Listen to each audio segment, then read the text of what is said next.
ക്കും സുഖമെന്ന് കരുതുന്നു. വിംബിൾ അക്കാദമി സംഘടിപ്പിക്കുന്ന ട്രെയിനേഴ്സ് ടോക്കിന്റെ ഓൺലൈൻ പ്രോഗ്രാമിലാണ് നാം എല്ലാവരും. ഇന്നത്തെ എൻ്റെ റോള് ഇവിടുത്തെ ട്രെയിനിങ് സെഷനിൽ അവതാരകയെ പരിചയപ്പെടുത്തുക എന്നുള്ളതാണ്. ആദ്യമായി ഞാൻ എന്നെ പരിചയപ്പെടുത്തട്ടെ. എൻ്റെ പേര് അബ്ദുൾ റസാഖ്, സ്വദേശം ആലുവ നിയർ UC കോളേജ്.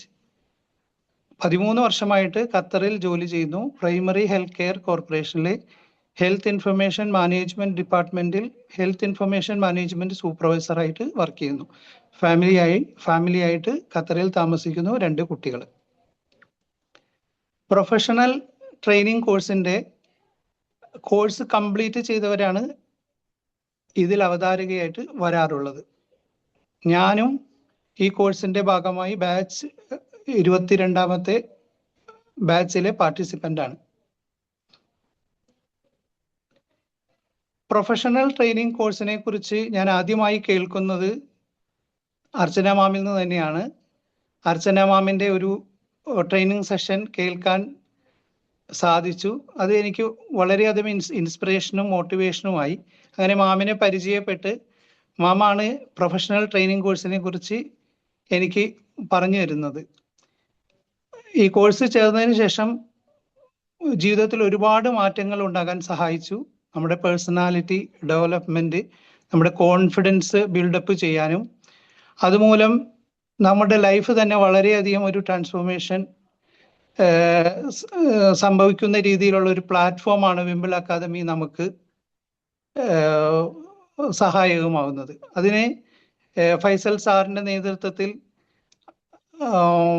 നടത്തപ്പെടുന്ന വിംബിൾ അക്കാദമിയുടെ എല്ലാ ടീംസ് അംഗങ്ങൾക്കും പ്രത്യേകം നന്ദി. ഈ ഒരു അവസരം തന്നതിന് പ്രത്യേകം നന്ദി രേഖപ്പെടുത്തുന്നു. ഇന്നത്തെ ട്രെയിനിങ് സെഷൻ ഇവിടെ കണ്ടക്ട് ചെയ്യുന്നത് ഫജറുന്നിസ മാമാണ്. മാമിനെ കുറിച്ച് പറയുകയാണെങ്കിൽ ഫാമിലി കൗൺസിലറാണ്, പ്രീമറൈറ്റൽ ട്രെയിനറാണ്, ഇസ്ലാമിക് സൈക്കോളജിയിൽ എക്സ്പേർട്ടാണ്. കൂടാതെ മാം ഒരു ടീച്ചറും കൂടിയാണ്. ഇന്നത്തെ topic family the healing space എന്നൊരു വിഷയത്തെ സംബന്ധിച്ചാണ്. കുടുംബത്തെക്കുറിച്ച് പറയുകയാണെങ്കിൽ കുടുംബം എന്നുള്ളത് നമുക്ക് എല്ലാവർക്കും ഒരു വീക്ക്നെസ് ആണല്ലോ. കൂടുമ്പോൾ ഇമ്പമുള്ളതാണല്ലോ കുടുംബം. നാം ലോകത്തിന്റെ ഏത് ഭാഗത്തായിരുന്നാൽ പോലും നാം മനസ്സുകൊണ്ട് എപ്പോഴും കുടുംബമായിട്ട് നമ്മൾ അടുത്താണ്. നാം ഒരു ചെടിക്ക് വെള്ളം ഒഴിക്കുമ്പോൾ ആ ചെടിക്ക് ഒഴിക്കുന്നത് അതിൻ്റെ വേരിനാണ്. ആ വേരിലൂടെ ആ ചെടിയുടെ എല്ലാ ഭാഗത്തേക്കും ആ വെള്ളം എത്തുന്നത് പോലെ തന്നെ സമൂഹത്തിൻ്റെ അടിത്തറയായ കുടുംബം, ആ കുടുംബത്തിൽ നമുക്ക് ചെറുപ്പത്തിലേ കിട്ടുന്ന നല്ല വളക്കൂറുള്ള മണ്ണും നല്ല നനവും നല്ലൊരു തലമുറയെ നമുക്ക് സൃഷ്ടിക്കാൻ കഴിയുന്നു. അങ്ങനെ വളർന്നു വരുന്ന തലമുറ ഈ ഒരു കുടുംബം നന്നായാൽ സമൂഹം നന്നാകുന്നു, സമൂഹം നന്നായാൽ ഒരു ലോകം തന്നെ നന്നാകുന്നു. അങ്ങനെ ഈ വിഷയത്തെക്കുറിച്ച് ആധികാരികമായിട്ട് മാം ഇവിടെ സംസാരിക്കും. മാമിനെ ആദ്യമായി ഈ വേദിയിലേക്ക് ഞാൻ സ്വാഗതം ചെയ്യുന്നു. കൂടാതെ ഈ പ്ലാറ്റ്ഫോമിൽ ഇത് ശ്രവിക്കുന്ന എല്ലാവർക്കും ഹൃദ്യമായ സ്വാഗതം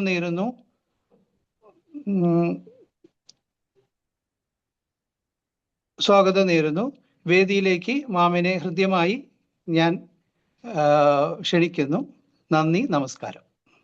thank you sir. Thank you for your wonderful introduction. Thank you all. എല്ലാവർക്കും സുഖമാണല്ലോ അല്ലേ? സന്തോഷമായിട്ടിരിക്കുന്നു എന്ന് വിചാരിക്കുന്നു. അപ്പോൾ ഞാനും ട്രെയിൻ ദ ട്രെയിനേഴ്സ് കോഴ്സ് കഴിഞ്ഞ് ഇറങ്ങിയതാണ്. അപ്പോൾ എനിക്ക് ഇങ്ങനെ ഒരു ഓപ്പർച്യൂണിറ്റി തന്ന വിംബിൾ അക്കാഡമി, അതിൻ്റെ ഡയറക്ടർ ഫൈസൽ സർ, അതുപോലെ തന്നെ അർച്ചന മാം, അതുപോലെ വിംബിളിൻ്റെ പിറകിലും മുന്നിലും ഒക്കെയുള്ള എല്ലാ സാരഥികളെയും ഞാൻ ഈ സന്ദർഭത്തിൽ വളരെയധികം നന്ദിയോടെ സ്മരിക്കുകയാണ്. എൻ്റെ പേര് നേരത്തെ എന്നെ പരിചയപ്പെടുത്തിയല്ലോ, ഫജറുന്നിസ എന്നാണ്. തിരുവനന്തപുരത്ത് അടുത്താണ് സ്വദേശം. ഞാനൊരു കൗൺസിലറാണ്. അപ്പോൾ നമുക്ക് നമ്മളുടെ ഇതിലേക്ക് വരാം. ഞാൻ നിങ്ങളെല്ലാവരെയും ഒരു ഒരു മഹത്തായ ഒരു ആശയത്തിലേക്ക് ചുവട് വയ്ക്കുവാൻ വേണ്ടി നിങ്ങൾ എന്നെ ഒപ്പം കൂട്ടുകയാണ്. ആദ്യമായിട്ട് ഞാനൊരു ചോദ്യം ചോദിച്ചോട്ടെ. നിങ്ങൾക്ക് സങ്കടമോ നിരാശയോ അല്ലെങ്കിൽ അതുപോലെയുള്ള ഏതെങ്കിലും ഒരു ബുദ്ധിമുട്ട് തോന്നുമ്പോൾ നിങ്ങൾ പെട്ടെന്ന് എന്താണ് ചെയ്യുക? ശാരീരികമായിട്ടോ വൈകാരികമായിട്ടോ ഒക്കെ തളരുമ്പോൾ എവിടേക്കാണ് പോവുക? അല്ലെങ്കിൽ ആരോടാണ് പറയുക? ആരോടും പറയില്ലേ? ഇങ്ങനെ കൊണ്ട് നടക്കുവോ? മനസ്സില് എല്ലാ വിഷമങ്ങളും ബുദ്ധിമുട്ടുകളും ഉള്ള ഒരു ചുമടാക്കി വെച്ചിട്ട് നെഞ്ചത്ത് ഇങ്ങനെ വെച്ചിട്ട് ഇങ്ങനെ നടക്കുകയാണോ ചെയ്യുക എല്ലാവരും? നമുക്ക് ഏറ്റവും ആരോടെങ്കിലും വേണ്ടപ്പെട്ട ഒരാളുണ്ടാവും, ആ ആളോടായിരിക്കും അത് ഷെയർ ചെയ്യുന്നത്. അത് ഏറ്റവും വേണ്ടപ്പെട്ടത് ആരായിരിക്കും? ഹസ്ബൻഡ് എന്ന് പറഞ്ഞു. പിന്നെ അതായത് നമ്മള് ഏറ്റവും നമ്മൾക്ക് താങ്ങും തണലുമായി തീരുന്ന കുടുംബത്തിലേക്കാണല്ലേ നമ്മൾ ഓടി വരിക.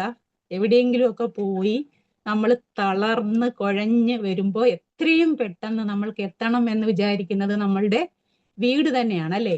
വീട് ഒരു സ്വർഗമാണ്. ഫാമിലിയിലേക്കാണ് നമ്മൾ എല്ലാവരും വരാൻ ഇഷ്ടപ്പെടുന്നത്, അല്ലേ? കവി ഒളപ്പമണ്ണെ അറിയാലോ എല്ലാവർക്കും.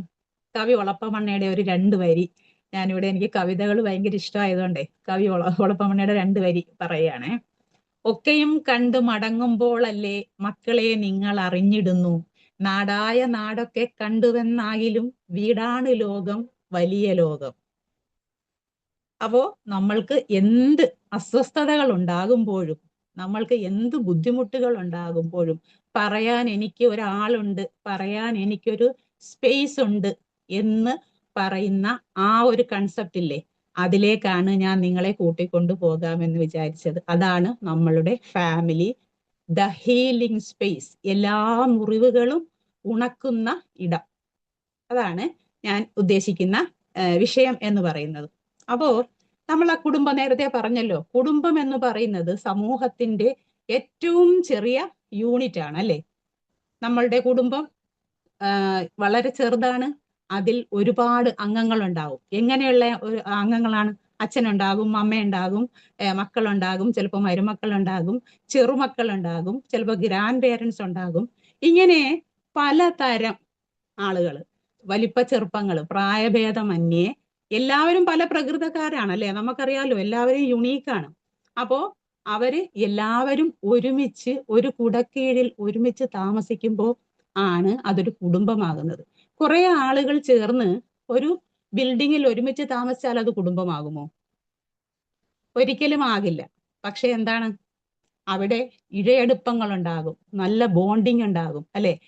പിന്നെ അവിടെ റൊമാൻസ് ഉണ്ടാകും, അവിടെ കളിചിരികൾ ഉണ്ടാകും. പിന്നെ ഒരാള് പരസ്പരം വല്ലാത്ത ഒരു ബന്ധത്തിലായിരിക്കും. അങ്ങനെയുള്ളതാണ് കുടുംബം എന്ന് പറയുന്നത്. അതല്ലാത്തതിനൊക്കെ വേറെ പേരുകളായിരിക്കും നമ്മൾ പറയുക, അല്ലെ?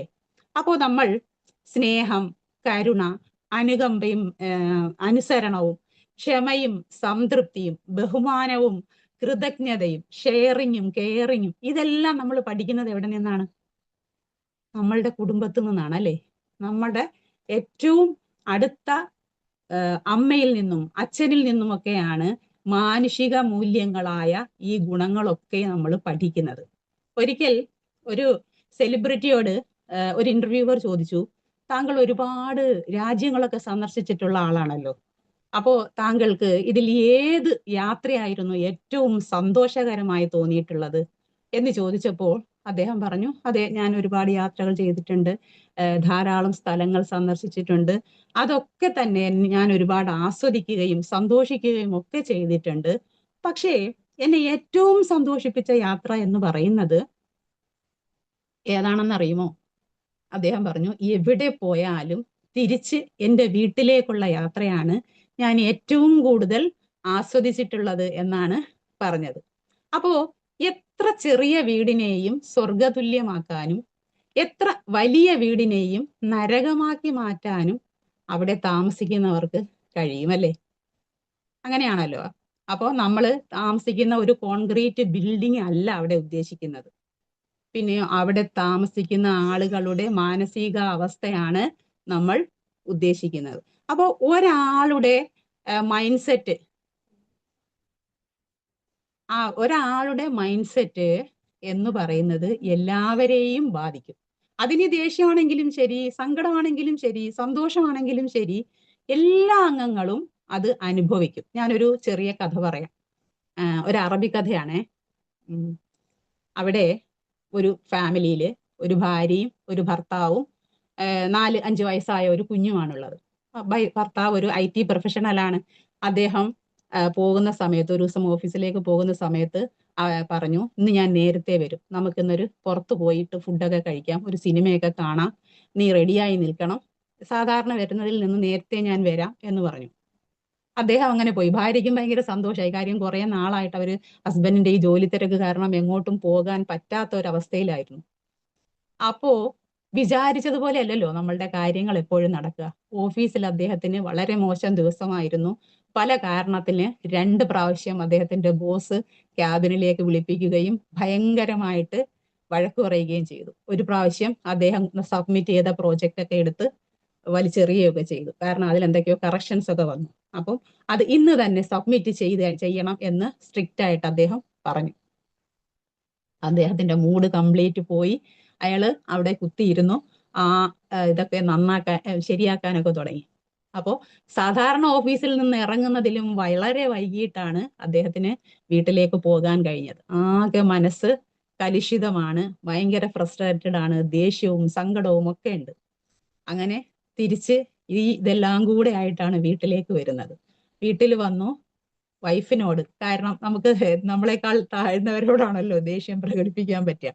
അപ്പോൾ വൈഫ് ഡോറ് തുറക്കാൻ താമസിച്ചു എന്ന് പറഞ്ഞിട്ട് വൈഫിനോട് ഇയാള് സകല ഫ്രസ്ട്രേഷനും തീർത്തു.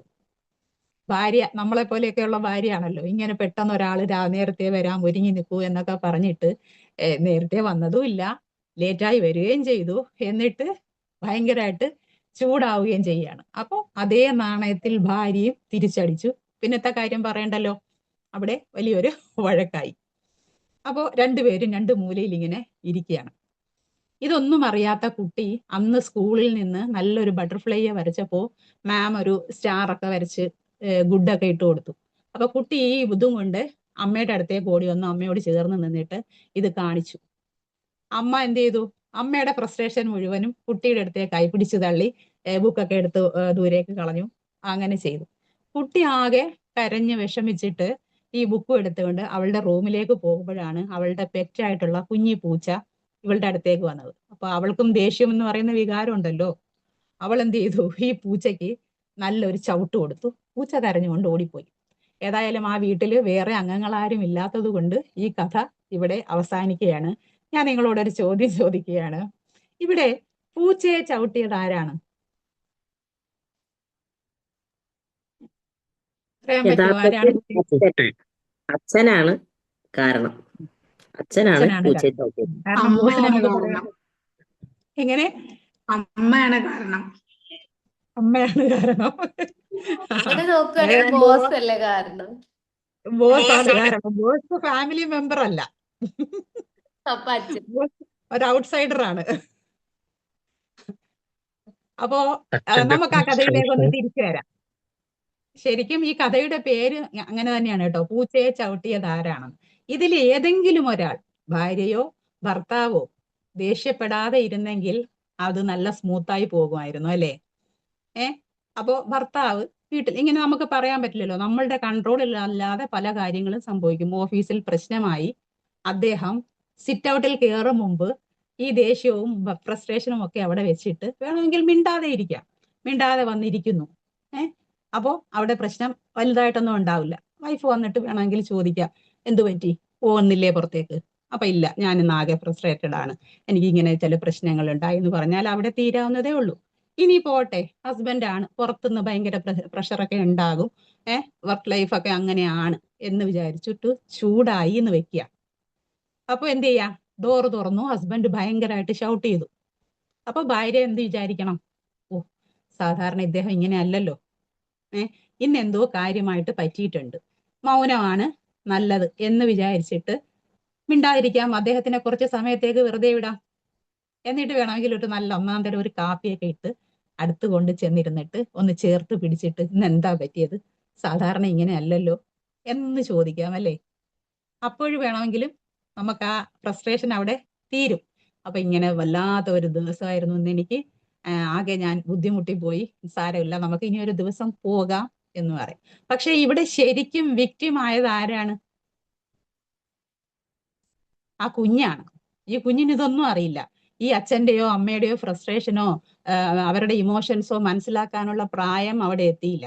ഈ കുട്ടി ആണ് ശരിക്കും അവിടെ ഒരു ഇരയാക്കപ്പെട്ടത് എന്നുള്ളതാണ്. അപ്പൊ ഇവര് രണ്ടിൽ ആരെങ്കിലും ഒരാൾ, ഇതൊക്കെ നമ്മളുടെ ജീവിതത്തിൽ വരുന്നതാണല്ലേ. നമ്മൾക്ക് എപ്പോഴും ഒരു പക്ഷേ നമ്മൾക്ക് അങ്ങനെ കഴിഞ്ഞില്ല. പെട്ടെന്ന് ആ നിമിഷത്തിൽ അങ്ങനെ പെരുമാറിയാൽ പോലും പെട്ടെന്ന് തന്നെ അതിലേക്ക് വരിക എന്നുള്ളതാണ്. അപ്പൊ ഞാൻ ഈ പറഞ്ഞു വന്നത്, ഒരാളുടെ ദേഷ്യം ആ കുടുംബത്തിനെ മുഴുവനും ബാധിക്കും. അതുപോലെ തന്നെയാണ് സങ്കടമാണെങ്കിലും സന്തോഷമാണെങ്കിലും, അല്ലെ? ഒരാൾ ഇപ്പൊ ഒരു കുട്ടി സ്കൂളിൽ നന്നായിട്ട് പെർഫോം ചെയ്താൽ അത് എല്ലാവരുടെയും സന്തോഷമായിരിക്കുമല്ലോ. അപ്പോ ഇവിടെ ഞാൻ പറഞ്ഞു വന്നത്, നമ്മളുടെ വീടെന്ന് പറയുന്നത് സംഘർഷങ്ങളോ ബഹളങ്ങളോ ഇല്ലാത്തതല്ല. എല്ലാ വീടുകളിലും സംഘർഷങ്ങൾ ഉണ്ടാകും, ബുദ്ധിമുട്ടുകൾ ഉണ്ടാകും. പക്ഷേ ഇതൊക്കെ ഉണ്ടാകുമ്പോൾ പോലും ഈ സംഘർഷങ്ങളൊന്നും ബന്ധങ്ങളെ ഇല്ലാതാക്കുന്ന രീതിയിൽ ആകരുത് എന്നുള്ളതാണ്. എന്തെങ്കിലും സംഘർഷങ്ങൾ ഉണ്ടായാൽ വളരെ വേഗത്തിൽ അതിനെ ലഘൂകരിക്കുന്ന ഇടമാകണം.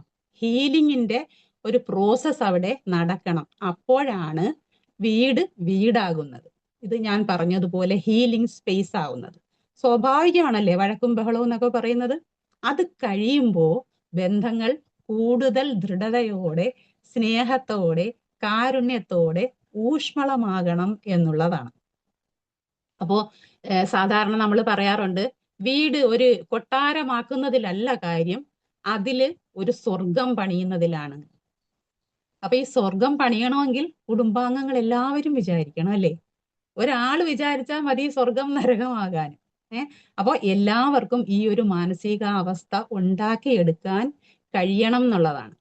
ഇനി നമുക്ക് ഈ മൊത്തം കുടുംബങ്ങളെ ഒന്ന് രണ്ടായിട്ടൊന്ന് തിരിക്കാം.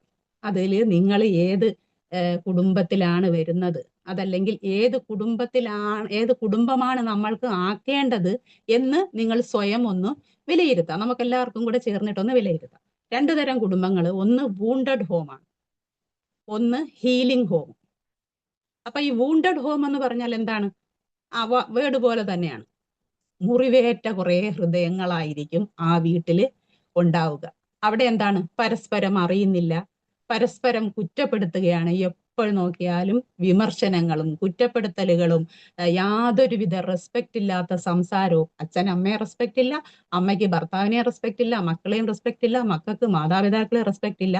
അങ്ങോട്ടും ഇങ്ങോട്ടും ഏത് നേരവും ഒരുതരം എന്താണ് ഈ കടിപിടി കൂടുന്ന ഒരവസ്ഥ. പിന്നെയോ പരസ്പരം കമ്പയർ ചെയ്യാം.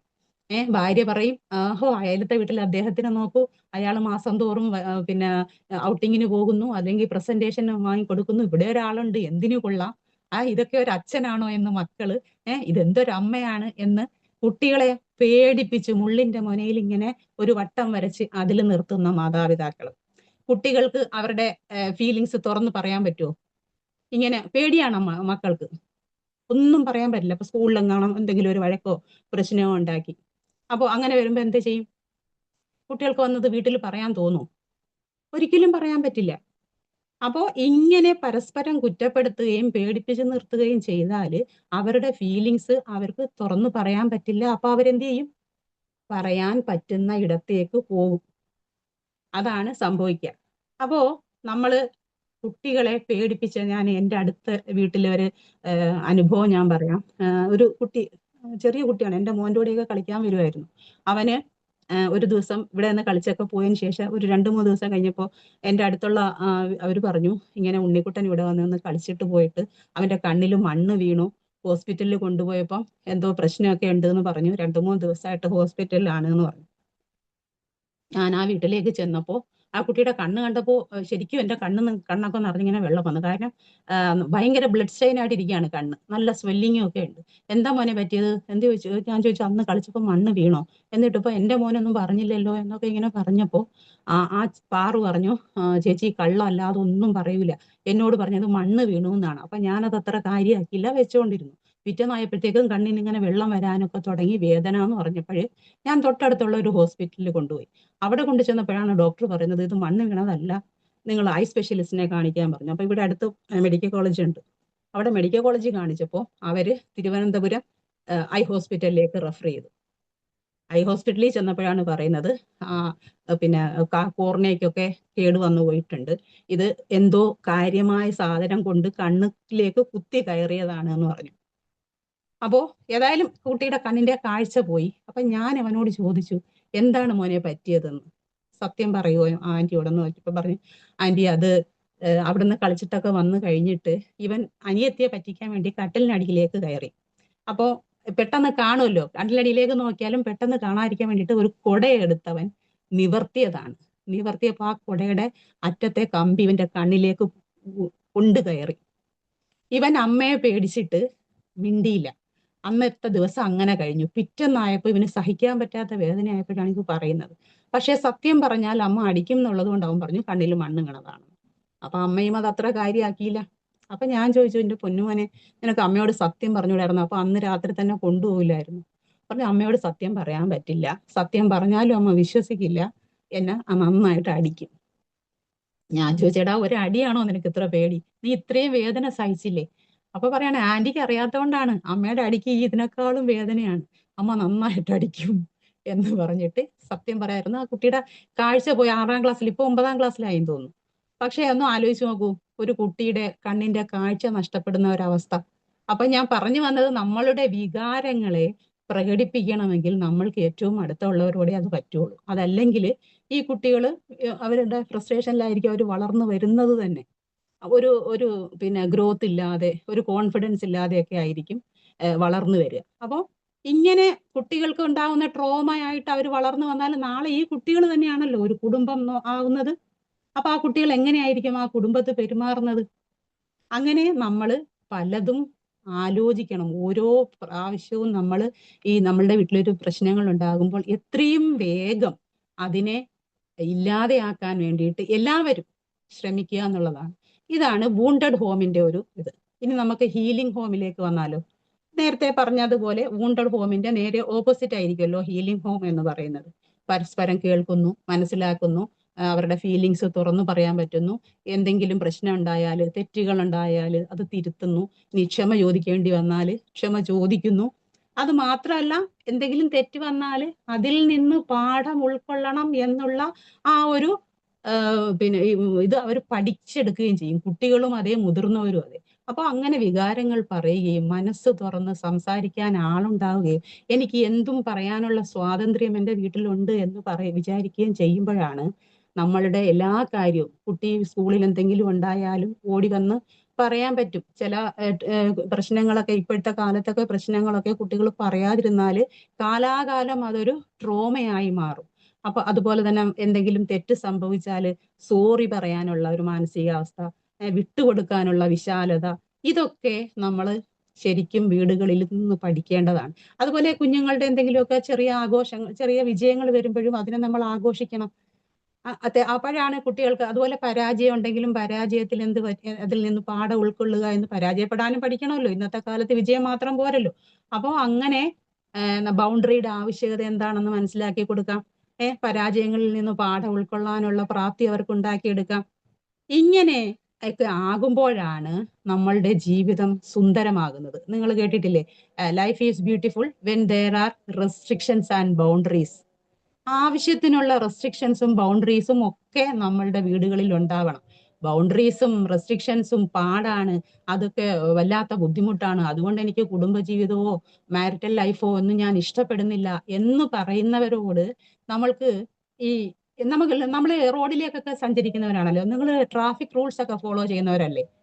നമ്മൾ നോക്കൂ, ഒരു തിരക്കുള്ള ഒരു റോഡിലേക്ക് നോക്കുമ്പോൾ അവിടെ ട്രാഫിക് പോലീസ് ഉണ്ടാകും, ട്രാഫിക് റൂൾസ് അവിടെ ഉണ്ടാകും, സിഗ്നൽസ് ഉണ്ടാകും. ഇതൊക്കെ നമ്മൾ ഫോളോ ചെയ്യുന്നില്ലേ? എന്തിനാണ് അത് ഫോളോ ചെയ്യുന്നത്? എങ്കിൽ പിന്നെ ഫോളോ ചെയ്യാതെ പോയാ പോരെ? അപ്പൊ ആ ഒരു പിന്നെ എന്താണ്, അപകടങ്ങളും പിന്നെ അതുപോലെയുള്ള ബുദ്ധിമുട്ടുകളും ഉണ്ടാകാതെ ഇരിക്കാനാണ് ഈ റൂൾസ് ഒക്കെ നമ്മൾ ഫോളോ ചെയ്യുന്നത്, അല്ലെ? അതല്ലെങ്കിലോ, അല്ലെങ്കിൽ അപകടങ്ങൾ ഉണ്ടാകുമെന്ന് മാത്രവുമല്ല, എന്താണ് ഫൈൻ അടക്കേണ്ടി വരും, പണിഷ്മെന്റ് ഉണ്ടാകും, ഇങ്ങനെയൊക്കെ ചെയ്യുന്നില്ല. ഇതൊക്കെ തന്നെയാണ് ഒരു കുടുംബത്തിലും വേണ്ടി വരിക. അപ്പം ജീവിതത്തിൽ കൂടുതൽ സൗന്ദര്യമുള്ളതാകണമെങ്കിൽ ഇങ്ങനെയുള്ള ബൗണ്ടറീസ് ഒക്കെ, അതിർവരമ്പുകളൊക്കെ നമ്മൾക്ക് ഉണ്ടാകണം. അപ്പൊ അവിടെ എല്ലാവർക്കും ഗ്രോത്ത് ഉണ്ടാകും, അതുമൂലം അഭിവൃദ്ധി ഉണ്ടാകും. അപ്പോ ഇങ്ങനെയുള്ള വീടുകളാണ് ഹീലിംഗ് ഹോംസ് എന്ന് പറയുന്നത്. അപ്പൊ ഇനി നമ്മൾ ആലോചിക്കണം, ഏത് വീടാണ് നമ്മൾക്ക് ഉണ്ടാകേണ്ടത്, നമ്മൾ എങ്ങനെയുള്ളതാക്കണം നമ്മളുടെ വീടുകൾ എന്ന് നമ്മൾ ആലോചിക്കുക. ഹീലിംഗ് ഹോം ആണോ അതോ വൂണ്ടഡ് ഹോം ആണോ എന്ന് നമ്മൾ വിലയിരുത്തുക. അതുപോലെ തന്നെ നമുക്കിപ്പോ വൂണ്ടഡ് ഹോം ആയി പോയാൽ ആ വൂണ്ടഡ് ഹോമിനെ ഹീലിംഗ് ഹോം ആക്കി കൺവേർട്ട് ചെയ്യാം നമുക്ക്, അല്ലെ? എന്നും നമ്മൾ വിഷമവും ബുദ്ധിമുട്ടും അല്ലെങ്കിൽ മുറിവേറ്റ ഹൃദയവുമായിട്ട് അങ്ങനെ കഴിയണം എന്നൊന്നുമില്ല. അതിൽ നിന്ന് നമ്മൾക്ക് കരകയറാൻ പറ്റും. അപ്പൊ ഹീലിംഗ് ഹോമിനെ രൂപപ്പെടുത്തിയെടുക്കുന്നതിന് ഒരുപാട് ഘടകങ്ങളുണ്ട്. അതിൽ ഞാൻ സമയത്തിന്റെ അനുസരിച്ച് ഒരു 5 പോയിന്റോളം ഞാൻ പറയാൻ വേണ്ടി ശ്രമിക്കുക എന്നുള്ളതാണ്. അപ്പൊ ഒന്നാമത് ഇമോഷണൽ സെക്യൂരിറ്റിയാണ്. ഞാൻ നേരത്തെ പറഞ്ഞല്ലോ, കുട്ടികളായാലും മുതിർന്നവരാണെങ്കിലും അവരുടെ ഫീലിങ്സ്, അവരുടെ ഇമോഷൻസ്, അത് എന്ത് തന്നെയാണെങ്കിലും ശരി, അത് നമുക്ക് തുറന്നു പറയാം. യാതൊരു ജഡ്ജ്മെന്റും ഇല്ലാതെ എൻ്റെ വീട്ടിലുള്ളവർ എന്നെ കേൾക്കും, എനിക്ക് ആവശ്യമായ പിന്തുണ നൽകും എന്ന ഒരു ബോധം കുട്ടികളിലും മുതിർന്നവരിലും ഉണ്ടാക്കിയെടുക്കുക. അപ്പോ വീട്ടിൽ എന്തെങ്കിലും ഒരു പ്രശ്നം ഉണ്ടായാലും ഭാര്യ, ഹസ്ബൻഡ് വരുമ്പോൾ അത് തുറന്നു പറയും. ഭർത്താവിന് ഓഫീസിൽ എന്തെങ്കിലും ഒരു പ്രശ്നം ഉണ്ടായാൽ അത് വീട്ടിൽ വന്ന് മക്കളോടും വൈഫിനോടും ഷെയർ ചെയ്യും. കുട്ടികൾക്ക് എന്തെങ്കിലും, ഇപ്പൊ അറിയാലോ, പലതരത്തിലുള്ള പ്രശ്നങ്ങളൊക്കെ സ്കൂളുകളിൽ ഉണ്ടാകുന്നുണ്ട്. അത് വന്ന് തുറന്നു പറയാൻ അവർക്ക് നല്ല ഒരു ഇടം ആക്കി നമ്മളുടെ വീടിനെ വെക്കുക എന്നുള്ളതാണ് ഇമോഷണൽ സെക്യൂരിറ്റി അല്ലെങ്കിൽ ഇമോഷണൽ സേഫ്റ്റി കൊണ്ട് ഉദ്ദേശിക്കുന്നത്. ഞാനൊരു കുട്ടിയെ മുമ്പൊരിക്കൽ കൗൺസിലിംഗ് ചെയ്തിരുന്നു. വിവാഹം കഴിഞ്ഞു 10-15 ദിവസമായിട്ടും ഒരു ഫിസിക്കൽ റിലേഷനും ഇല്ല. അപ്പം ആ കുട്ടിക്ക് അറിയില്ല എന്താണത്, എന്തുകൊണ്ടാണ് എനിക്കത് പറ്റാത്തത്. ഒന്ന് ഷേക്ക് ഹാൻഡ് കൊടുക്കാൻ പറഞ്ഞിട്ട് പോലും ആ കുട്ടിക്ക് വല്ലാത്ത ഒരു അസ്വസ്ഥത. അപ്പോഴേ എനിക്ക് മനസ്സിലായി എന്തോ ഒരു ട്രോമ ഉണ്ട് എന്ന്. അപ്പോൾ ആ 5ാം ക്ലാസ്സിൽ പഠിക്കുമ്പോൾ ഉണ്ടായ ഒരു ട്രോമയിൽ നിന്നാണ് അതുണ്ടായത്. പക്ഷേ ഈ കുട്ടി ഇത് പേരൻസിനോട് പറഞ്ഞിട്ടില്ല ഇത്രയും നാൾ. അപ്പൊ ഞാൻ ചോദിച്ചു, അതെന്തുകൊണ്ടാണ് പറയാത്തത്? അത് പറഞ്ഞില്ല, എനിക്കങ്ങനെ പറയാൻ തോന്നിയില്ല എന്നാണ് പറഞ്ഞത്. എനിക്ക് മനസ്സിലാകാത്തത് അതാണ്, എന്തുകൊണ്ട് ആ കുട്ടി പേരൻസിനോട് അത് പറഞ്ഞില്ല. അത് പറഞ്ഞിരുന്നെങ്കിൽ ഒരു പക്ഷേ ഇന്ന് അവർക്ക് ഈ പ്രശ്നം ഫേസ് ചെയ്യേണ്ടി വരില്ലായിരുന്നു. അപ്പോൾ നമ്മളുടെ ട്രോമ നമ്മളുടെ ഭാവി ജീവിതത്തിൽ അങ്ങേയറ്റം പ്രശ്നങ്ങൾ ഉണ്ടാക്കും. അപ്പോ കുട്ടികൾ ഹീലിംഗ് ഹോമിലെ ഈ സേഫ്റ്റി, ഇമോഷണൽ സേഫ്റ്റി ഉണ്ടെങ്കിൽ അവര് മോശമായി പെരുമാറുന്നില്ല, അവർക്ക് അവരുടെ കാര്യങ്ങളെല്ലാം പറയാനുള്ള സ്വാതന്ത്ര്യമുണ്ട്. അതുകൊണ്ട് അവർക്കത് തുറന്നു പറയാൻ പറ്റും. മുതിർന്നവരിങ്ങനെ പൊട്ടിത്തെറിക്കേണ്ടി വരുന്നില്ല. കാരണം അവരുടെ ഇമോഷൻസും അവരുടെ ആഗ്രഹങ്ങളും എല്ലാം അവർക്ക് തുറന്നു പറയാൻ പറ്റും. പൊതുവെ നമ്മൾ സ്ത്രീകളെ കുറിച്ച് പറയും അൺസ്പോക്കൺ നീഡ്സ് ഉള്ളവരാണ്. ഈ ആവശ്യങ്ങൾ തുറന്നു പറയാൻ പറ്റാത്ത ഒരു അവസ്ഥ വീടുകളിൽ ഉണ്ടാകാതെ ഇരിക്കലാണ് നമ്മളുടെ വികാരങ്ങളെ തിരിച്ചറിയുക എന്നതുകൊണ്ട് ഉദ്ദേശിക്കുന്നത്. പിന്നെ അടുത്തത്, രണ്ടാമത്തതായിട്ട് നിങ്ങൾക്ക് എല്ലാവർക്കും അറിയാവുന്നതാണ് ഇഫക്റ്റീവ് കമ്മ്യൂണിക്കേഷൻ. ഇന്ന് കുടുംബങ്ങളിലുള്ള ഏറ്റവും വലിയ പ്രശ്നമാണ് ഈ കമ്മ്യൂണിക്കേഷൻ ഗ്യാപ്പ് എന്ന് പറയുന്നത്, അല്ലേ? കമ്മ്യൂണിക്കേഷൻ ഗ്യാപ്പ് എല്ലാവർക്കും അറിയാമല്ലോ, ഞാൻ പറഞ്ഞു തരേണ്ട ആവശ്യമില്ലല്ലോ. അപ്പോ നമ്മൾ എന്നെ കേൾക്കാനാണ്, എന്താണ് മാം? യെസ് മാം എന്ന് പറഞ്ഞതാ, അറിയാലോ എന്ന് ചോദിച്ചു. അപ്പോ നമ്മള് എന്താണ്, എന്നെ കേൾക്കാൻ ആരുമില്ല, എന്നെ ആരും മനസ്സിലാക്കുന്നില്ല എന്ന് പറയുന്നിടത്ത് നിന്ന് എന്നെ എല്ലാവരും കേൾക്കുന്നു, എന്നെ മനസ്സിലാക്കാൻ എനിക്ക് ചുറ്റും ആളുകളുണ്ട് എന്ന ഒരു ധാരണ വളർത്തിയെടുക്കലാണ് ഇഫക്റ്റീവ് കമ്മ്യൂണിക്കേഷൻ. ഇഫക്റ്റീവായിട്ട്, അതായത് ശക്തമായ രീതിയിൽ നമ്മളുടെ വികാരങ്ങൾ തുറന്നു പറയാൻ നമ്മൾക്ക് കഴിയണം. അത് നമ്മൾ തുറന്നു പറയുക മാത്രമല്ല, മറ്റുള്ളവർ പറയുന്നത് നമ്മൾ കേൾക്കുകയും കൂടി വേണം. അപ്പോഴാണ് ഇത് തുറന്നു പറയാൻ തോന്നുക. അല്ലെങ്കിൽ പിന്നെ സ്വയം മനസ്സിലാക്കട്ടെ എന്ന് വിചാരിച്ചിരിക്കും, അല്ലെ? അങ്ങനെ സ്വയം ഒട്ടും മനസ്സിലാക്കുന്നത് ജീവിതകാലത്ത് ഉണ്ടാകാനും പോകുന്നില്ല. അപ്പം അതുപോലെ തന്നെയാണ് ഈ വാക്കുകൾ കൊണ്ട് നമ്മൾക്കുണ്ടാകുന്ന മുറിവുകൾ, അല്ലെ? ഏറ്റവും കൂടുതൽ ബന്ധങ്ങൾ മുറിപ്പെടുന്നത് വാക്കുകളിലൂടെയാണ്. തോന്നുന്നത് വിളിച്ചു പറയാം. അപ്പോ അതുകൊണ്ട് തന്നെ ബന്ധങ്ങൾ ഇല്ലാതെയാകും. അപ്പോ ഈ നമ്മുടെ ഹീലിംഗ് ഹോമിന്റെ പിന്നെ ഇതില് കമ്മ്യൂണിക്കേഷനില് 3 റൂളുകൾ ഒന്ന് ഓർത്തു വെച്ചിരുന്നാല് നമ്മൾക്ക് ആ കമ്മ്യൂണിക്കേഷൻ കൂടുതൽ ഇഫക്റ്റീവ് ആക്കാൻ പറ്റും. അതൊരു ഒരു ഹാബിറ്റ് ആയിട്ട് എടുക്കുക എന്നുള്ളതാണ്. അപ്പൊ ഒന്നാമത്തത് pause before you respond rule. നമ്മൾ റെസ്പോണ്ട് ചെയ്യുന്നതിന് മുൻപേ ഒന്ന് ആലോചിക്കുക, ഞാൻ എന്താണ് പറയാൻ പോകുന്നത്, അത് അവർ എങ്ങനെയാണ് അത് ഉൾക്കൊള്ളുക എന്നുള്ള ഒരു റൂളാണ്. അപ്പോൾ നമ്മൾ പറയാനുള്ളത് ഇങ്ങനെ പറയാം ഇത്, അല്ലെങ്കിൽ ഇനി ഈ പറയാൻ പോകുന്നത് വേണ്ട, അത് പറഞ്ഞാൽ പ്രശ്നങ്ങൾ കൂടുതലാകും എന്ന് വിചാരിച്ചിട്ട് നമുക്ക് അതിനെ ഒന്ന് പോസ് ചെയ്യാം. അടുത്തത് speak to solve, not to win.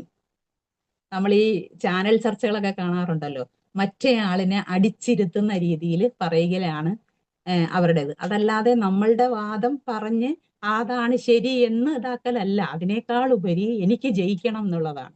പക്ഷേ ഒരു പ്രശ്നം പരിഹരിക്കുന്നിടത്ത് അത് ഒരിക്കലും സാധ്യമല്ല. നമ്മൾ പ്രശ്നം പരിഹരിക്കാനാണ് നോക്കുന്നത്, അതല്ലാതെ ജയിക്കാനല്ല. വാക്കുകൊണ്ട് യുദ്ധം തീർക്കാനല്ല നമ്മൾ ശ്രമിക്കേണ്ടത്. അടുത്തത് മൂന്നാമതായിട്ട് നമ്മൾക്ക് പറയേണ്ടത് റിപ്പയർ ക്വിക്ക്ലി. സ്വാഭാവികമാണ്, മനുഷ്യരെല്ലാവരും അങ്ങോട്ടും ഇങ്ങോട്ടും ഒക്കെ എന്തെങ്കിലും പറഞ്ഞു പോകും. ഇനി അഥവാ അങ്ങനെ പറഞ്ഞു പോയാൽ എന്താണ് ചെയ്യുക? Apology, forgive, reconnect. ഈ ഒരു റൂളും നമ്മൾ ഇതാക്കണം. മനസ്സ് തുറന്ന് നമ്മൾ ക്ഷമിക്കാനും അതുപോലെ ക്ഷമ ചോദിക്കാനും നമ്മളുടെ മനസ്സിനെ പാകപ്പെടുത്തുക എന്നുള്ളതാണ്. എത്രയും വേഗം, ഇനി 2 കൊല്ലം കഴിഞ്ഞിട്ട് അന്ന് ഞാൻ ചെയ്തതല്ലേ, അത് സോറി കേട്ടാ, നീ അങ്ങ് വെറുതെ അങ്ങ് കളഞ്ഞേരെ എന്ന് പറയുന്നതിനേക്കാൾ ഉപരി എത്രയും പെട്ടെന്ന് തന്നെ അത് പറഞ്ഞ് തീർക്കുക എന്നുള്ളതാണ്. അപ്പോഴാണ് ബന്ധം കൂടുതൽ ദൃഢമാകുന്നത്. ഇനി ഏറ്റവും പ്രധാനപ്പെട്ടതാണ് മൂന്നാമതായിട്ട് പറയാൻ ഉദ്ദേശിക്കുന്നത് അക്സെപ്റ്റൻസ്. നമ്മൾ എല്ലാവരും ആഗ്രഹിക്കുന്നതാണ് അതല്ലേ? ഒരു കുടുംബത്തിൽ ഏതൊരാളും, കുഞ്ഞാവട്ടെ വലുതാകട്ടെ, ഉപാധികളില്ലാതെ അവരെ അംഗീകരിക്കുക എന്നുള്ളതാണ്. To be accepted without conditions. അപ്പൊ നമ്മൾ സാധാരണ ഇങ്ങനെ പറയാറുണ്ടല്ലോ, അൺകണ്ടീഷണൽ ലവ് അമ്മയ്ക്ക് മാത്രമാണുള്ളത് എന്നൊക്കെ. പക്ഷെ അങ്ങനെ ഈ അൺകണ്ടീഷണൽ എന്ന് പറയുമ്പോൾ അങ്ങനെയൊന്നും ഇല്ല എന്നൊക്കെ പറയുന്നുണ്ടെങ്കിലും നമ്മൾ കൂടുതലായി ഒന്നും പ്രതീക്ഷിക്കാതെ യാതൊരുവിധ കണ്ടീഷൻസും വെക്കാതെ മറ്റുള്ളവരെ സ്നേഹിക്കുക എന്നുള്ളതാണ്. അപ്പോൾ കുട്ടികൾ ഫുൾ A+ വാങ്ങിയാലും ഇല്ലെങ്കിലും അവരെ അംഗീകരിക്കുക, അല്ലെ? ഏതെങ്കിലും ഒരു സന്ദർഭത്തിൽ പരാജയപ്പെട്ടു പോയാലും അവരെ അക്സെപ്റ്റ് ചെയ്യുക. നമ്മൾക്ക് അവരോട് വിയോജിപ്പുണ്ടാകുമ്പോൾ പോലും സ്നേഹമുണ്ട്, പക്ഷെ നീ ചെയ്ത ഈ കാര്യം ശരിയായില്ല എന്ന് പറയുക. ഇതാണ് അക്സെപ്റ്റൻസ് എന്ന് പറയുന്നത്. Acceptance is healing, but rejection is A trauma എന്നാണ് പറയുന്നത്. ആ ട്രോമ ഒരിക്കലും മാറൂല. നമ്മളുടെ ഈ കുട്ടികളൊക്കെ റിജക്ഷൻ അനുഭവിച്ചിട്ട് മറ്റേ റിലേഷൻഷിപ്പിലൊക്കെ റിജക്റ്റ് ചെയ്യപ്പെടുമ്പോഴാണ് ഈ ആസിഡ് എറിയുന്നതും കൊല്ലാൻ തോന്നുന്നതും ഒക്കെ. ആ റിജക്ഷൻ എന്ന് പറയുന്നത് ഒരു വല്ലാത്ത ഒരു ട്രോമയായിട്ട് ഉണ്ടാവും. അപ്പൊ ഇത് വീട്ടിൽ ചെന്ന് പറഞ്ഞാൽ ഒരു പക്ഷേ ഇത് പരിഹരിക്കപ്പെടും. പക്ഷെ വീട്ടിലും പറയാൻ പറ്റിയില്ലെങ്കിലും അവിടെയാണ് ഹീലിംഗ് ഹോമിന്റെ പ്രസക്തി എന്ന് പറയുന്നത്. ഇനി അടുത്തതാണ് ഫാമിലി റിച്വൽസ്. ഫാമിലി ബോണ്ടിങ് ഉണ്ടാക്കും. എല്ലാ ഫാമിലീസിനും ഉണ്ടാകും അല്ലെ, ഓരോ ആചാരങ്ങളും അനുഷ്ഠാനങ്ങളും ഒക്കെ. അപ്പോൾ അതങ്ങനെ കീപ്പ് ചെയ്യുകയും അത് ഭയങ്കര മെമ്മറബിൾ ആക്കുകയും ഒക്കെ ചെയ്യുക. അപ്പൊ നിസ്സാരം നമ്മൾ ഒരുമിച്ചിരുന്ന് ഫുഡ് കഴിക്കുന്നത്, ഒരു ടേബിളിൽ എല്ലാ അംഗങ്ങളും ചേർന്നിരുന്ന് ഫുഡ് കഴിക്കുമ്പോൾ വയറ് മാത്രമല്ലല്ലോ, മനസ്സും നിറയില്ലേ നമ്മളുടെ. അപ്പൊ ആ പങ്കുവയ്ക്കപ്പെടുന്നത് സ്നേഹം കൂടിയാണ്. അപ്പോൾ ഇവിടെയാണ് നമ്മളിൽ നോ ഡിവൈസ് റൂളൊക്കെ കൊണ്ടുവരേണ്ടത്. ആവശ്യമില്ലാത്ത ചാനൽ ചർച്ചകളിലേക്കൊക്കെ പോകാതെ ഒരു ക്വാളിറ്റി ടൈം മെയിൻറ്റെയിൻ ചെയ്തിട്ട് അവിടെ ഫാമിലി ഒന്നിച്ചിരുന്നിട്ട് ഇന്ന് മോന്റെ സ്കൂളിൽ എന്തൊക്കെ സംഭവിച്ചു, ഇന്ന് എൻ്റെ ഓഫീസിൽ ഇങ്ങനെയൊക്കെ ആയിരുന്നു, ഇന്ന് വീട്ടിൽ ഇന്ന പ്രശ്നങ്ങളൊക്കെ ഉണ്ടാക്കി എന്ന് പരസ്പരം പറയുക. അത് മീഡിയാസിനോ അതല്ലെങ്കിൽ വല്ല ഡിജിറ്റൽ ഗാഡ്ജറ്റ്സിനോ വിട്ടുകൊടുക്കരുത് നമ്മളുടെ സമയം. അതിനു വേണ്ടിയിട്ട് എടുക്കുക. പിന്നെ അതുപോലെ തന്നെ നമുക്ക് വേണമെങ്കിൽ ഫാമിലി ഗെറ്റ് ടുഗദർ ഉണ്ടാക്കാം. ഫാമിലി പ്രയർ ഒരുമിച്ചിരുന്ന് എല്ലാവരും കൂടി ചേർന്ന് പ്രാർത്ഥന. അതുപോലെ തന്നെ നമ്മൾ എല്ലാവരും എക്സസൈസ് ചെയ്യുന്നവരാണല്ലോ, അപ്പൊ ഒരുമിച്ച് വർക്കൗട്ട് ചെയ്യുന്നു, ഫാമിലിയിലുള്ള എല്ലാവരും ചേർന്ന് വർക്കൗട്ട് ചെയ്യുന്നു. ഇതൊക്കെ നമ്മൾക്ക് ഹാപ്പി ഹോർമോൺസ് ഒക്കെ ഉണ്ടാകാനുള്ള വളരെ ഇഫക്റ്റീവ് ആയിട്ടുള്ള ഒരു കാര്യമാണ്. അതുപോലെ തന്നെയാണ് എന്തെങ്കിലും പ്രശ്നങ്ങളൊക്കെ ഉണ്ടാകുമ്പോൾ ഈ ഒരുമിച്ചിരുന്നിട്ട് കൂടിയിരുന്ന് ചർച്ച ചെയ്യുന്നു.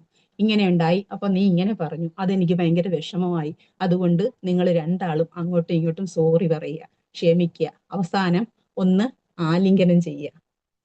അപ്പൊ ഇതൊക്കെ ഒന്ന് ഒരു ഈ ഹഗ്ഗിങ്ങിന്റെ ഒക്കെ ഒരു 20 മിനിറ്റ്സ് 20 സെക്കൻഡ്സ് ഹഗ് ചെയ്യുമ്പോൾ നമുക്ക് ഓക്സിറ്റോസിൻ ഉണ്ടാവും. നമ്മളത് പലപ്പോഴും പഠിച്ചിട്ടും പറഞ്ഞിട്ടും ഒക്കെ ഉള്ളതാണല്ലേ. അപ്പോ ഇതൊക്കെ ഇങ്ങനെ പറയാറുണ്ടല്ലോ, ഒരു ഹഗ് എന്ന് പറയുന്നത് 1000 പിന്നെ നമ്മളുടെ ബുദ്ധിമുട്ടുകളെ ഇല്ലാതെയാക്കും എന്നാണ് പറയുന്നത്. നിശബ്ദ വേദനകളെ അത് ഇല്ലാതാക്കും. ഒരു ആലിംഗനം കൊണ്ട് ചിലപ്പം തീരാവുന്ന പ്രശ്നങ്ങളെ നമ്മുടെയൊക്കെ വീടുകളിൽ ഉണ്ടാവും അല്ലേ. അപ്പോ റിച്വൽസ് ബിൽഡ് മെമ്മറീസ് എന്നാണ് പറയുന്നത്. ഈ മെമ്മറീസ് ആണ് നാളത്തെ നമ്മുടെ ഐഡന്റിറ്റി എന്ന് പറയുന്നത്. അത് ഈ ഓരോ ഫാമിലി മെമ്പേഴ്സും ഈ മെമ്മറീസ് കീപ്പ് ചെയ്യുക. ഈ ഐഡന്റിറ്റി ബിൽഡ്സ് ഹീലിംഗ്. അപ്പോഴൊന്ന് ആലോചിച്ച് നോക്കൂ, നമ്മൾക്ക് ഫാമിലിയിൽ നമ്മളുടേതായ ഈ ഗെറ്റ് ടുഗദർ, ഒരുമിച്ചുള്ള ഒരു ടൂർ പോക്കൊക്കെ എല്ലാവരും കൂടെ ചേർന്നിട്ട് വർഷത്തിലൊരിക്കലൊക്കെ ചില കുടുംബ സംഗമങ്ങളൊക്കെ നടത്താറില്ലേ. അത് ഉണ്ടാക്കുന്ന ഒരു ഇമ്പാക്റ്റ് വളരെ വലുതാണ്. അത് കണ്ടായിരിക്കുമല്ലോ കുഞ്ഞു മക്കളും പഠിക്കുക. 2ഓ 3ഓ തലമുറയ്ക്ക് താഴെയുള്ള കുട്ടികൾ വരെ പഠിക്കുന്നത് അതായിരിക്കും. അപ്പൊ എന്റെ കുടുംബത്തിൽ ഇങ്ങനെയൊക്കെയുള്ള ഈ അനാചാരങ്ങളെ അല്ല ഞാൻ ഉദ്ദേശിക്കുന്നത്, ഏറ്റവും നല്ല ഒരുമിച്ചൊക്കെ ഇരുന്നുള്ള ഒരു പ്രാർത്ഥനയൊക്കെ ഭയങ്കരമായ ഒരു ഹീലിംഗ് ആയിരിക്കും നമ്മൾക്ക് ഉണ്ടാക്കി തരിക. ഇനി അവസാനത്തെ 5ാമത്തെ പോയിന്റ് ആയിട്ട് ഞാൻ പറയാൻ ഉദ്ദേശിക്കുന്നത് ഫോർഗീവ്നെസ് ആണ്. ഇതാണ് ഹീലിംഗിന്റെ ഹൃദയം എന്ന് പറയാൻ പറ്റുന്നത്. ആർക്കും ചെയ്യാൻ പറ്റാത്തതും അതാണല്ലോ. ഒരു ഫാമിലിയും ഒരു മനുഷ്യനും പെർഫെക്റ്റ് അല്ല, ആണോ? എല്ലാവരും പെർഫെക്റ്റ് ആണോ? ഒരിക്കലും അങ്ങനെ ആകാൻ കഴിയില്ല മനുഷ്യർക്ക്. അപ്പോ ഒരു വ്യക്തിയും സമ്പൂർണനല്ല എന്ന് സ്വയം തന്നെ മനസ്സിലാക്കുക. ഞാൻ പെർഫെക്റ്റ് അല്ല, അതുകൊണ്ട് തന്നെ എൻ്റെ ഹസ്ബൻഡും എൻ്റെ കുട്ടികളും എൻ്റെ അമ്മായിയമ്മയും ഒന്നും പെർഫെക്റ്റ് ആയില്ല. എല്ലാവരുടെ കയ്യിലും കുറ്റങ്ങളും കുറവുകളും ഒക്കെ ഉണ്ട്. നമ്മൾ പരസ്പരം മുറിവേറ്റപ്പെടുത്തുന്നും ഉണ്ടായിരിക്കും അല്ലെ. അഭിപ്രായ വ്യത്യാസങ്ങൾ ഉണ്ടാവും. ഞാൻ പറഞ്ഞല്ലോ, എവ്രി ഇൻഡിവിജ്വൽ ആർ യുണീക്ക്. അവരവരുടേതായ പ്രത്യേകതകൾ ഉണ്ടാവും. ചിലര് ഷോർട്ട് ടെമ്പേർഡ് ആയിരിക്കും, ചിലര് യാതൊന്നും പ്രതികരിക്കാതെ ഒരു ദിവസം ഇല്ല കുക്കർ പോലെ പൊട്ടിത്തെറിക്കുന്നവരായിരിക്കും. അപ്പോ ഇങ്ങനെയൊക്കെ നമ്മൾ സാധാരണ പറയാറില്ലേ, ചട്ടിയും കലവാകുമ്പോ തട്ടിയും മുട്ടിയും ഒക്കെ കിടക്കുന്നു. അങ്ങനെ തട്ടിയും മുട്ടിയും ഒക്കെ ആയാലും എന്താണ്, കുറച്ച് കഴിയുമ്പോ ഈ മുട്ടലും തട്ടലും ഒക്കെ തീരുമ്പോ ഒരൊറ്റ വാക്ക്, സോറിടാ, സോറി മോളെ എന്നൊക്കെ പറഞ്ഞാൽ തീരാവുന്നതേ ഉള്ളൂ. അത് എന്റെ കയ്യിലെ തെറ്റായിരുന്നു, എനിക്ക് അത് അപ്പോഴങ്ങനെ തോന്നി, സോറിടാ, തീർന്നു അവിടെ പ്രശ്നം. ഒരു ആലിംഗനവും കൂടി ആകുമ്പോ ആഹാ എല്ലാം ശുഭം. അല്ലേ, അങ്ങനെയല്ലേ. അപ്പോ ഞാൻ ഇവിടെ അവസാനിപ്പിക്കുകയാണ്. ഇനിയും പറയാൻ ഒരുപാട് കാര്യങ്ങളൊക്കെ ഉണ്ട്. അപ്പോ സ്വാഭാവികമായും ഈ റിസ്ക്ലെസ് ലൈഫ് എന്ന് പറയുന്നത് ഒരിക്കലും സാധ്യമല്ല അല്ലെ. നമ്മൾക്ക് അറിയാലോ, റോഡിലേക്ക് ഇറങ്ങിയാലും റിസ്ക് ആണ്, വീട്ടിലിരുന്നാലും ചിലപ്പം അത് റിസ്ക് ഇല്ല എന്നൊന്നും പറയാൻ പറ്റില്ല. അപ്പോ ഈ റിസ്ക്ലെസ് ലൈഫ് ഇല്ല എന്ന് പറയാൻ ഒരു മിഥ്യയാണത്. അത് തന്നെയാണ് കുടുംബജീവിതത്തിലും ഉണ്ടാവുന്നത്. ഇപ്പോ ഞാന് വണ്ടി ഓടിക്കുമ്പോൾ ഒരു ആക്സിഡന്റ് ഉണ്ടായാലും പിന്നെ ജീവിതകാലത്ത് ഒരിക്കലും വണ്ടി ഓടിക്കില്ല, അങ്ങനെയാണോ? 2 ദിവസം കഴിയുമ്പോൾ ഞാൻ ഒരു പ്രാവശ്യം ഞാൻ ഓഗസ്റ്റില് ബസ്സിൽ നിന്ന് ഇറങ്ങുമ്പോൾ മറിഞ്ഞു വീണു, എന്റെ കാലൊടിഞ്ഞു, പ്ലാസ്റ്റർ ഇട്ടു. ഞാനൊരു 2 മാസം കഴിയുമ്പോൾ വീണ്ടും ഞാൻ ബസ്സിൽ കയറൂലേ. അപ്പോ അതുപോലെ ഈ റിസ്കുകളെ നമ്മൾ പരസ്പരം ഷെയർ ചെയ്യുക എന്നുള്ളതാണ്. ഒരാളുടെ പ്രയാസങ്ങൾ മറ്റൊരാളിലൂടെ ലഘൂകരിക്കുക, അതാണ് കുടുംബം ഒരു ഹീലിംഗ് സ്പേസ് ആകുന്നത്. അപ്പോ നമ്മളുടെയൊക്കെ വീടുകൾ ക്ഷീണിച്ച മനസ്സുകൾക്ക് തണലും സാന്ത്വനവുമാകുന്ന ഇടങ്ങളാകണം എന്നാണ്. മുറിവേറ്റ ഹൃദയങ്ങൾ വിശ്രമിക്കുന്ന ഇടങ്ങളാകണം. അപ്പോൾ പ്രിയപ്പെട്ടവരെ, ഞാൻ അവസാനിക്കുകയാണ്. നമ്മളുടെ വീട്ടിലുള്ള നമ്മളുടെ ബന്ധുക്കളും കുടുംബാംഗങ്ങളും നമ്മളുടെ മക്കളും ഭർത്താവും ഭാര്യയും എല്ലാം നമ്മളിലേക്ക് ഓടി അടുക്കുന്നവരായി തീർക്കണം. ഒരിക്കലും നമ്മളിൽ നിന്ന് ഓടി അകലുന്നവരാകരുത് എന്ന് മാത്രം പറയുന്നു. നമ്മൾക്ക് എല്ലാവർക്കും നല്ല ഒരു കുടുംബത്തെ കൊണ്ടുപോകാൻ സാധിക്കട്ടെ എന്ന് ആശംസിക്കുന്നു. അപ്പോൾ ഞാൻ ഒരിക്കൽ കൂടി വിംബിളിനും ഇതിന്റെ അണിയറ പ്രവർത്തകർക്ക് നന്ദി പറയുന്നു. ഇനി നിങ്ങൾക്കുള്ള അവസരമാണ്. ഫീഡ്ബാക്ക് പറയാം, എന്തെങ്കിലുമൊക്കെ ചോദിക്കാനോ പറയാനോ ഉണ്ടെങ്കിൽ അതും പറയാം. Thank you very much.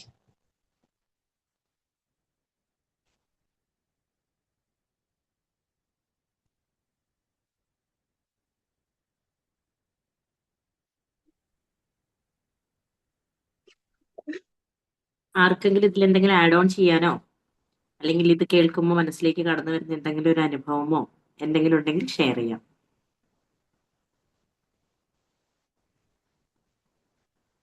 Thank you മാം. നല്ല ക്ലാസ് ആയിരുന്നു. മാമിന്റെ കവിതയും മാമിന്റെ സ്റ്റോറിയും അനുഭവങ്ങളും ഭയങ്കര ഈ ഒരു ടൈം പെട്ടെന്ന് പോയ പോലെ തോന്നി. നന്നായിട്ട് തന്നെ മാം പ്രസന്റ് ചെയ്തു. നന്നായിരുന്നു. കുറച്ച് സമയത്തിനുള്ളിൽ മാം ഒരുപാട് കാര്യങ്ങൾ മാം പറഞ്ഞു തന്നു. Thank you Aisha, thank you very much. പറഞ്ഞുകൊണ്ടിരുന്നാൽ ഇനിയും കുറെ പറയാനുണ്ടായിരുന്നു. പിന്നെ ഞാൻ സമയം കൂടി നോക്കിയിട്ട് അങ്ങ് നിർത്തിയതാണ്. അത് ബോറടിപ്പിക്കാണ്ട് നല്ല നല്ല വൃത്തിക്ക് മാം പറഞ്ഞിട്ടുണ്ടായിരുന്നു കാര്യങ്ങളൊക്കെ. Thank you.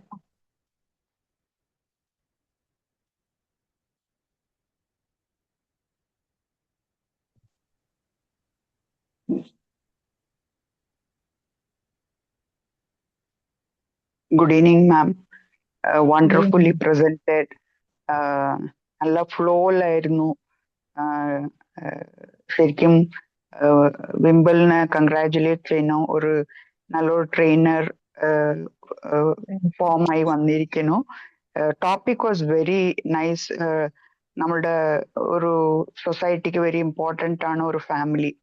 ആ ഫാമിലി ഏത് രീതിയിൽ നമ്മൾ കൊണ്ടുപോകണം എന്നൊക്കെ മാം ത്രൂ എക്സാമ്പിൾസ് ആൻഡ് രണ്ട് type of families, wounded family and healing family.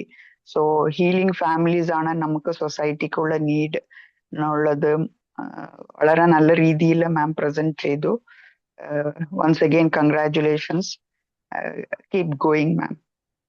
Thank you ma'am, thank you very much. Chandra മാമിനെ എനിക്ക് നന്നായിട്ട് അറിയാം. എന്നെ അറിയില്ലെങ്കിലും മോർണിംഗ് സർക്കിളിൽ കമന്റ് പറയുന്ന ചന്ദ്ര മാം ഇല്ലാത്ത ഒരു കമന്റ് ഉണ്ടായിട്ടില്ല.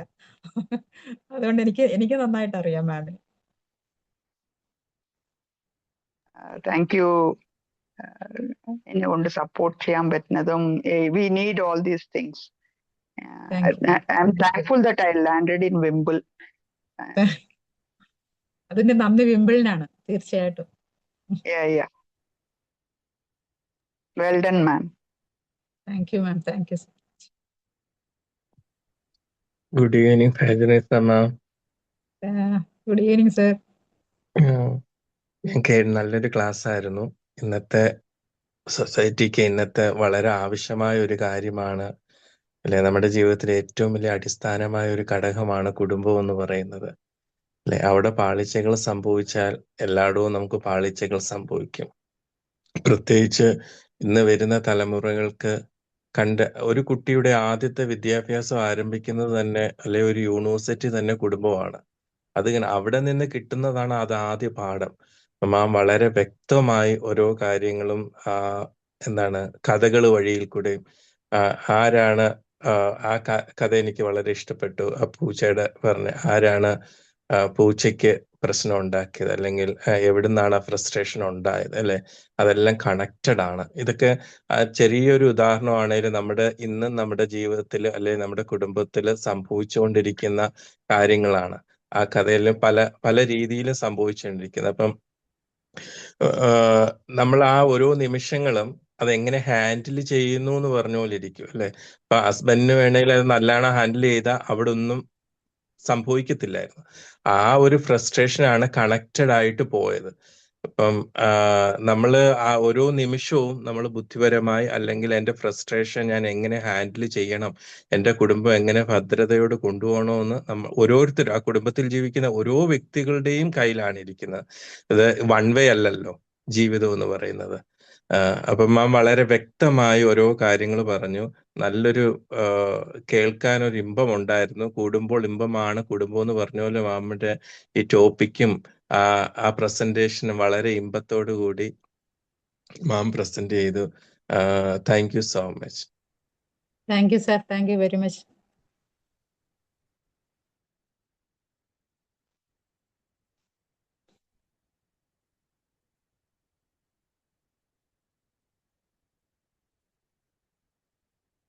ഇനി ആർക്കും ആഡ് ഓൺ ചെയ്യാനില്ലെങ്കിൽ നമുക്ക് വൈൻഡിങ് അപ്പിലേക്ക് പോവാം, അല്ലേ? ഇപ്പോൾ ഫജറുനിസ മാം വളരെ മനോഹരമായി തന്നെ ഈ ഒരു വിഷയം കൈകാര്യം ചെയ്തു. പലപ്പോഴും ഇത്തരത്തിലുള്ള വിഷയങ്ങളെല്ലാം അല്ലെ കേൾക്കുമ്പോൾ ഒക്കെ നമുക്ക് തോന്നും ഇതൊക്കെ എനിക്ക് അറിയാവുന്നതാണല്ലോ, ഇത് വളരെ നോർമൽ ആയിട്ടുള്ള കാര്യമില്ലേ, എപ്പോഴും കേൾക്കുന്നതല്ലേ. പലപ്പോഴും നമ്മൾ എപ്പോഴും കേൾക്കുന്ന കാര്യമാണെങ്കിലും നമ്മൾക്ക് ഏറ്റവും കൂടുതൽ ഒരു ലൈഫ് മുന്നോട്ട് കൊണ്ടുപോകാൻ വേണ്ട കാര്യങ്ങളാണെങ്കിൽ അത് എത്ര റിപ്പീറ്റഡ് ആയിട്ട് കേട്ടാലും കുഴപ്പമില്ല എന്നുള്ളതാണ്. ബിക്കോസ് ഓരോ പ്രാവശ്യം കേൾക്കുമ്പോൾ ചിലപ്പോൾ അതിന്ന് നമുക്കൊരു 1% ആണ് നമ്മുടെ ഉള്ളിലേക്ക് കയറുന്നത്. അപ്പൊ തീർച്ചയായിട്ടും ഫാമിലിയിലേക്ക് വരാതിരിക്കുമ്പോൾ, ഫാമിലിയിൽ കമ്മ്യൂണിക്കേഷൻ കുറയുമ്പോൾ നമ്മള് കുട്ടികളോടെല്ലാം തുറന്നു പറയണം എന്ന് പറയുമ്പോൾ തുറന്നു പറയാനുള്ളൊരു ഇടം ഉണ്ടാക്കേണ്ട ഉത്തരവാദിത്തം നമ്മൾ പാരന്റ്സിനുണ്ട് എന്നുള്ളൊരു ഓർമ്മപ്പെടുത്തലും. എനിക്ക് അങ്ങനെ ഒരു ലൈഫാണ് കിട്ടിയത് എന്നുള്ളത് ഒരിക്കലും ആ രീതിയിലുള്ള റെപ്യൂട്ടേഷന് ഒരു റീസൺ അല്ല, ഒരു എക്സ്ക്യൂസ് അല്ല എന്നുള്ളൊരു ഓർമ്മപ്പെടുത്തലാണ്. എന്റെ അച്ഛൻ എന്നോട് അങ്ങനെ ചെയ്തിട്ടില്ല, എന്റെ അമ്മ എന്നോട് അങ്ങനെയല്ല പെരുമാറിയത്. ഇത്തരത്തിലുള്ള കാര്യങ്ങളൊന്നും നമ്മൾ നമ്മുടെ മക്കളെ വളർത്തുമ്പോൾ കൊണ്ടുവരാതിരിക്കുക അല്ലെ. പലപ്പോഴും നമ്മൾ പറയുന്ന ഒരു കാര്യമാണ്, എനിക്കത് കിട്ടിയിട്ടില്ല അപ്പൊ എനിക്കറിയില്ല. അറിയില്ലെങ്കിൽ പഠിക്കുക തന്നെ വേണം. കാരണം ഇനി നമുക്ക് നമ്മളുടെ ഒരു വളർച്ചയിൽ വന്ന പാളിച്ചകൾ നമ്മുടെ അടുത്ത തലമുറയ്ക്ക് വരാതിരിക്കാൻ, അങ്ങനെ ഒരു തലമുറ വാർത്തു കൊണ്ടുവന്നാലേ കുറച്ച് 1-2 തലമുറകൾ കഴിയുമ്പോൾ കുറച്ചും കൂടി അടുപ്പമുള്ള, എന്തും തുറന്നു പറയാൻ പറ്റുന്ന സേഫ് ആയിട്ടുള്ള ഒരു എൻവയൺമെന്റ് നമുക്ക് ക്രിയേറ്റ് ചെയ്യാൻ പറ്റുള്ളൂ. അപ്പോൾ വളരെ സന്തോഷം. അപ്പോൾ ഇന്ന് നമ്മൾ എത്തിച്ചേർന്നിട്ടുണ്ടായിരുന്നത് ട്രെയിനേഴ്സ് ടോക്കിന്റെ ഒരു സെഷനിലായിരുന്നു. ട്രെയിനേഴ്സ് ടോക്കിൽ നിങ്ങൾക്ക് എല്ലാവർക്കും അറിയുന്ന പോലെ നമ്മുടെ ട്രെയിൻ ദ ട്രെയിനറിന്റെ ബാച്ച് സക്സസ്ഫുള്ളി കംപ്ലീറ്റ് ചെയ്തവരാണ് അതിൽ ക്ലാസ് എടുക്കുന്നത്.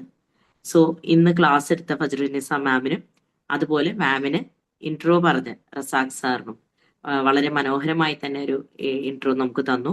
അപ്പൊ രണ്ടുപേർക്കും keep up the good work, keep going. ഇതുപോലെ മറ്റൊരു ട്രെയിനറുമായി നമുക്ക് സാറ്റർഡേ വീണ്ടും ട്രെയിനേഴ്സ് ടോക്കിൽ കണ്ടുമുട്ടാം. അന്നും ഇതുപോലെ എല്ലാവരും വന്ന് സപ്പോർട്ട് ചെയ്യണം കേട്ടോ. അപ്പൊ okay then bye, good night. Thank you, ma'am. Thank you very much. Good night, ma'am. Thank you all.